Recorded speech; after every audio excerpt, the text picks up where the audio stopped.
What's going on, guys? It's Matt the long-haired little guy coming to you with an unscheduled video on my way home from work, getting ready to go to work. And I woke up this morning and realized today is 9/11, and I got to thinking I really want to put a video out about 9/11. It's not a feel-good type of day. It's not a feel-good kind of memory, but I wanted to share with you where I was and what I was doing on the day it happened, because it's good to remember. It's good to remember our history. It's good to remember the events of our past, to honor those who participated in life and in death. So I wanted to share with you guys where I was and what I was doing. So where was I? I was in Kansas City that morning. And the reason I was in Kansas City was because I was in between duty stations. For those of you that may or may not have been in the military, a duty station is basically a permanent place where you live, where you're stationed, where you work, and then from there you can go to temporary duty stations. And this was a permanent duty. I was in between permanent duties, and I was coming from Osan, Korea, and I was en route to Ramstein, Germany. But you see, Korea was only a one-year assignment for me. It was actually what they call a short tour. So I wasn't allowed to bring my car, so I left my car at my previous duty station in Minot, North Dakota. So I was driving from Minot, North Dakota, driving my vehicle to St. Louis, where there's a port, where not only St. Louis where I grew up, but there's also a port that I can ship my vehicle to Germany. So I was en route to St. Louis, in between duty stations. Everything was normal, perfectly normal trip. I've made that trip a number of times when I was in North Dakota, driving to St. Louis, and it was about an 18-hour drive. And Kansas City is only about 4 hours, but it's kind of 18 hours is a tough drive. So I drove as long as I could, and I stopped in Kansas City overnight.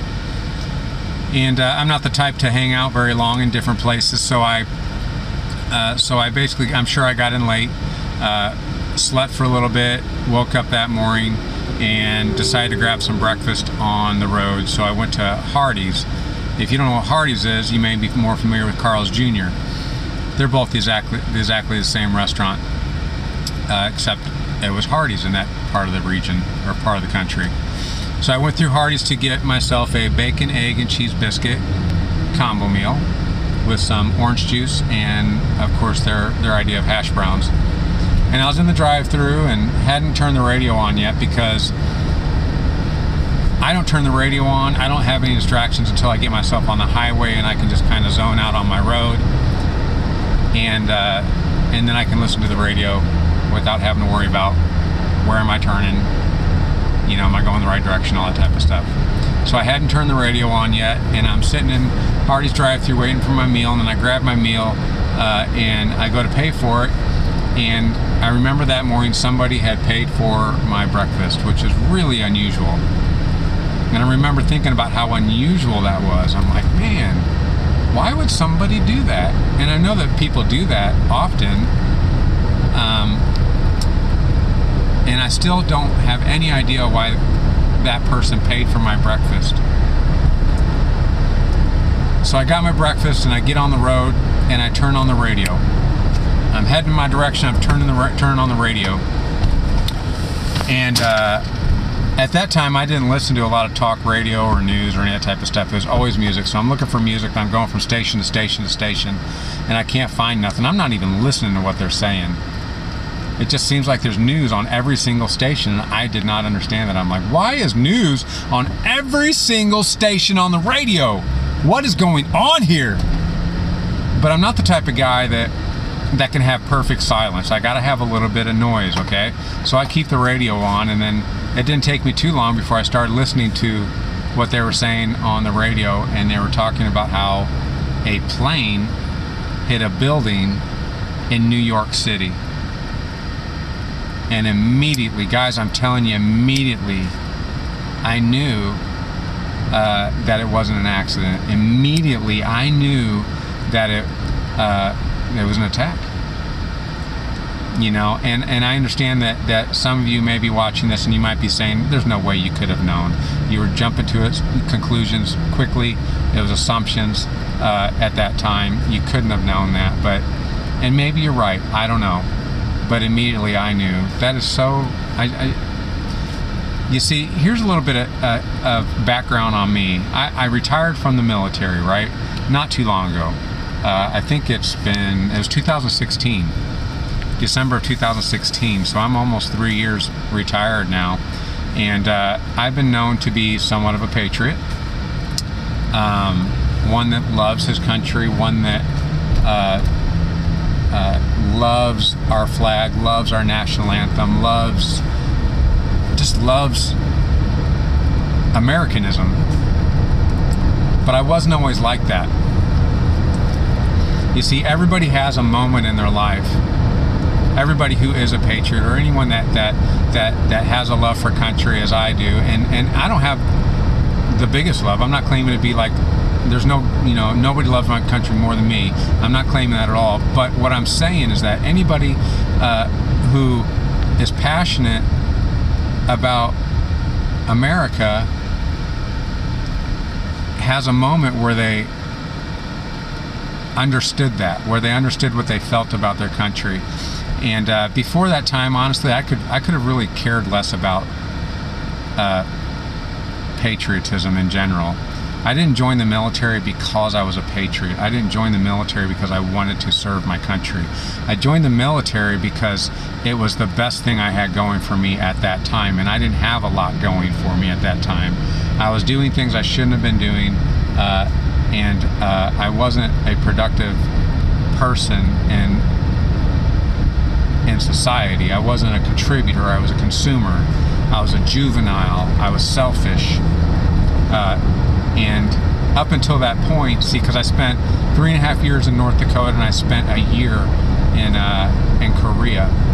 So by this time, I've got about 4.5, roughly 5 years of service under me.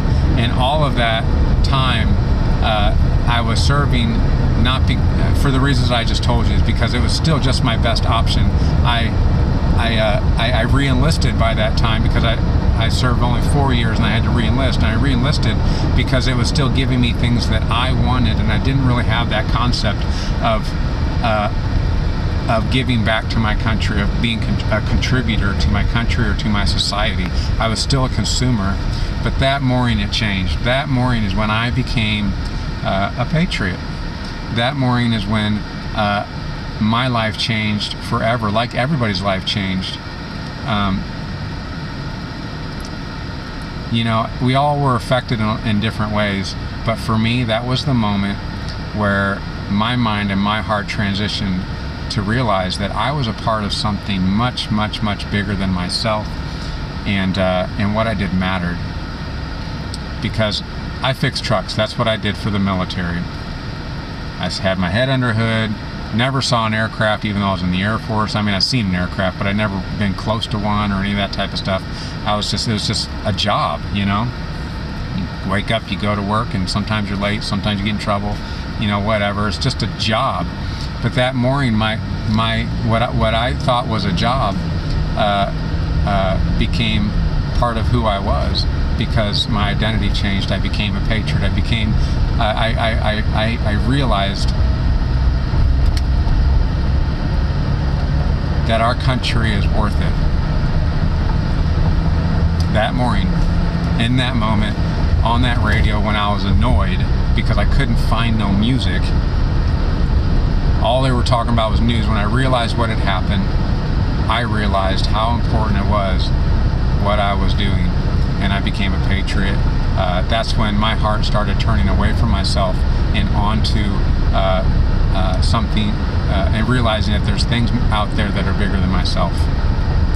So I heard the news. I'm shocked. I'm listening to the news all the way to St. Louis. You know, we'll just call it 4 hours. It was somewhere between 3 or 4 hours. And I knew I was going straight to my dad's house. So I went to my dad's house, and I didn't have a key to the house or nothing like that. So I knocked on the door, and I said, "Dad, did you hear?" And he said, "Yeah." And it was on the news, so I remember standing in front of the TV watching the report, because they were still reporting on it, and I just couldn't believe it. I just couldn't believe it. And then I was like, I've got to call my unit. I've got to call my unit, because in my mind, I was like, I may not be going to my unit. That's how sure I was that we were attacked, and this was not an accident. Was because in my mind, I wasn't sure if I was going to Germany. I thought I was going to war. But I did call my unit. In the Air Force, you have something called a sponsor. It's a point of contact that kind of helps you to transition into your new home. And I called him, and I said, "Man," I says, am I still coming? Like, what's going on?" And he said, "Yeah, man, you're still coming." He says, "So far, nothing has changed here.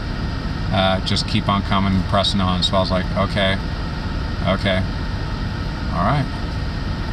And so to make a long story a little bit shorter, I did go onto my unit. Things were changed. We weren't allowed to wear uniforms off base, which isn't uncommon overseas. But nothing really changed, excepting for the fact that we started an entire different cycle for deployments. And our military changed, our country changed, and that day I changed. I didn't lose anybody. Thank you, Lord. My experience is not a bad experience. It's not a horrific experience in the sense that it personally impacted me that way. But I'm definitely different. I'm definitely different since that day. So I just wanted to share that with you guys, because 9/11 is it's important that we never ever forget that day. It's important that we never forget how we felt, and that we stay sensitive to those world events. So anyways, guys, I hope you guys are remembering, and if you were affected, if you lost somebody on 9/11, I want to tell you that I'm sorry. I'm sure that it still hurts, and I wish there was something that I could say or do, but this is all I know to do, is to just say that I remember that day. I remember that day. So anyways, guys, love you guys. Pray for me. You know I'm praying for you. Peace, y'all.